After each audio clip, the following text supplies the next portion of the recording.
छुट्टी पर विवाद। विकासनगर क्षेत्र अंतर्गत एक प्रतिष्ठित स्कूल द्वारा जुम्मे के दिन आधा घंटा पहले छुट्टी किए जाने के नोटिस मामले ने तूल पकड़ लिया है, जिसे लेकर हिंदूवादी संगठन ने मुखर होकर स्कूल प्रबंधन के खिलाफ कार्यवाही की जाने की मांग की। तो वहीं हिंदू रक्षा सेना के राष्ट्रीय अध्यक्ष महामंडलेश्वर स्वामी प्रबोधानंद गिरी ने इस मामले को लेकर स्कूल संचालक पर गंभीर आरोप लगाए। इतना ही नहीं, उन्होंने एसडीएम विकासनगर और खंड शिक्षा अधिकारी पर भी गंभीर आरोप लगाते हुए उन्हें हटाए जाने की मांग की। बता दें कि बीते बृहस्पतिवार को एक प्रतिष्ठित स्कूल द्वारा शुक्रवार के दिन आधा घंटा पहले छुट्टी दिए जाने के नोटिस को लेकर बवाल खड़ा हो गया, जिसे लेकर शाम एसडीएम विकासनगर विनोद कुमार के हस्तक्षेप के बाद स्कूल प्रबंधन द्वारा माफी मांगने और छुट्टी के टाइम को वापस लिए जाने के बाद सुलझा लिया गया। इसे लेकर हिंदूवादी संगठन से जुड़े कार्यकर्ताओं ने खंड शिक्षा अधिकारी का घेराव कर स्कूल प्रबंधन के खिलाफ कार्यवाही की मांग की। तो वहीं एबीवीपी के कार्यकर्ताओं ने डाक पत्थर चौक पर स्कूल प्रबंधन का पुतला फूका। तो वहीं दूसरी ओर इस मामले ने उस वक्त और तूल पकड़ लिया जब हरिद्वार से आए हिंदू रक्षा सेना के राष्ट्रीय अध्यक्ष महामंडलेश्वर स्वामी प्रबोधानंद गिरी ने पत्रकार वार्ता के दौरान स्कूल संचालक और स्थानीय प्रशासन पर गंभीर आरोप लगा दिए। पत्रकारों को संबोधित करते हुए महामंडलेश्वर स्वामी प्रबोधानंद गिरी ने कहा, उत्तराखंड में जिहादी सोच को किसी भी कीमत पर बर्दाश्त नहीं किया जाएगा। ये बात है।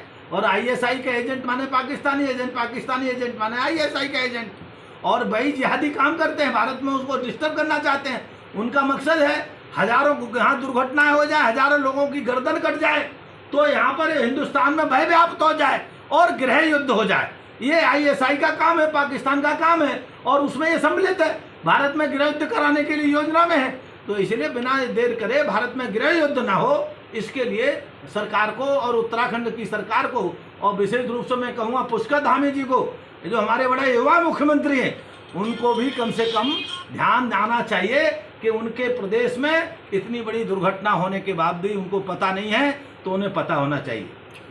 इसलिए ऐसा किया गया है, आप क्या कहना चाहेंगे? शुक्रवार लिखा है, मानव शुक्रवार लिखा है। और एक बात, दूसरी बात यह है, अगर आपका सर काटने का आदेश दे तो सर काटोगे, इसका मतलब आज आपने छुट्टी दी किसी कहने से, कल किसी के कहने से सर काटोगे। इससे तो आपकी नीयत और स्पष्ट हो रही है। किसी के कहने से आप कर रहे हो, इसका मतलब आप किसी की प्लानिंग में हो, और किसी की और प्लानिंग किसकी हो सकती है? पाकिस्तान की भारत में नजर है, भारत को डिस्टर्ब पाकिस्तान कर सकता है।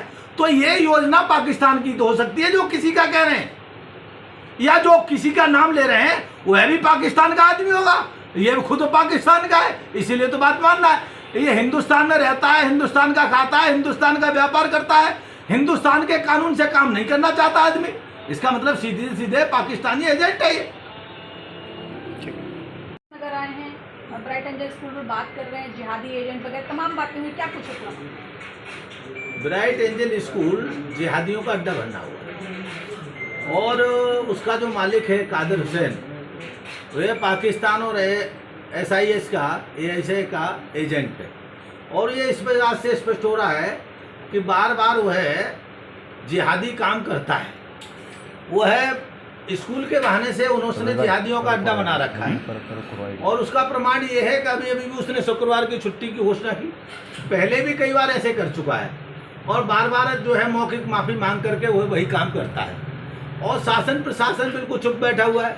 इसका मतलब यह है कि कहीं ना कहीं शासन प्रशासन की भी सांठगांठ है, और शासन प्रशासन कार्रवाई क्यों नहीं कर रहा? शासन प्रशासन को उसके खिलाफ कड़ी कार्रवाई करनी चाहिए। सबसे पहला काम है कि उसको उसका स्कूल बंद करना चाहिए। दूसरा काम करना चाहिए, उसे उठा करके पुलिस कस्टडी में लेना चाहिए, उसके खिलाफ FIR लिखनी चाहिए। और उसके बाद तीसरा काम है, वहाँ पूरी जांच होनी चाहिए, वहाँ पर कहाँ से कौन कौन लोग आए और किस लिए आए, ये जांच क्यों नहीं की शासन प्रशासन ने? बार बार यहाँ के लोग कह रहे हैं, और परिणाम आ रहा है कि वो हत्याएं करने लगे, हत्या करने का प्रयास करने लगे। यहाँ भी आज किसी एक पर हमला हुआ है, और ये वास्तव में कन्हैया जैसा यहाँ कांड करने की कोई योजना लग रही है, और उसका अड्डा ये ब्राइट एंजल स्कूल है। इस पर प्रशासन प्रशासन को गंभीरता से कार्रवाई करनी चाहिए, मैं ये मांग करता हूँ। बीजेपी से रिश्ते की बात में आइए, कहीं न कहीं वो बीजेपी की सरकार है, उसके लिए कोई उसमें विशेष पद तो नहीं है, लेकिन बीजेपी के कुछ लोगों से साठ काट रखे हुए हैं ताकि वो बचा रहे, और उसका कोई मकसद नहीं है। तो बीजेपी के लोगों को भी सावधान रहना चाहिए ऐसे लोगों से, अगर कहीं कोई संरक्षण दे रहा है।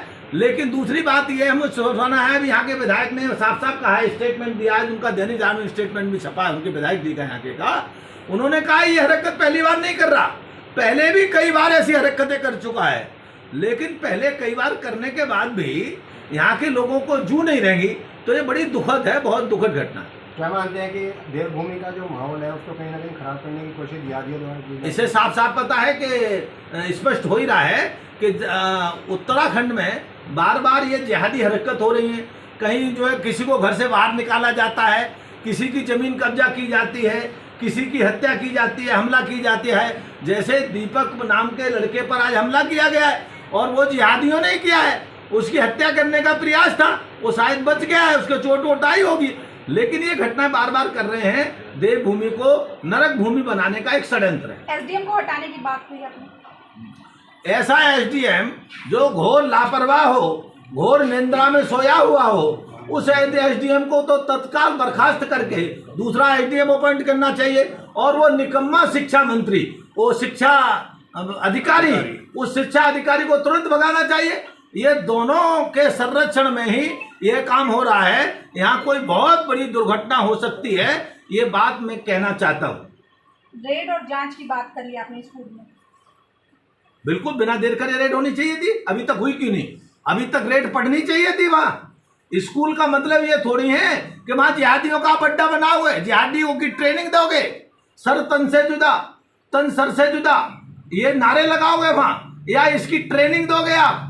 उसकी शुरुआत है ना, शुक्रवार की छुट्टी उसी की शुरुआत है, ये जिहादियों की ट्रेनिंग देने की।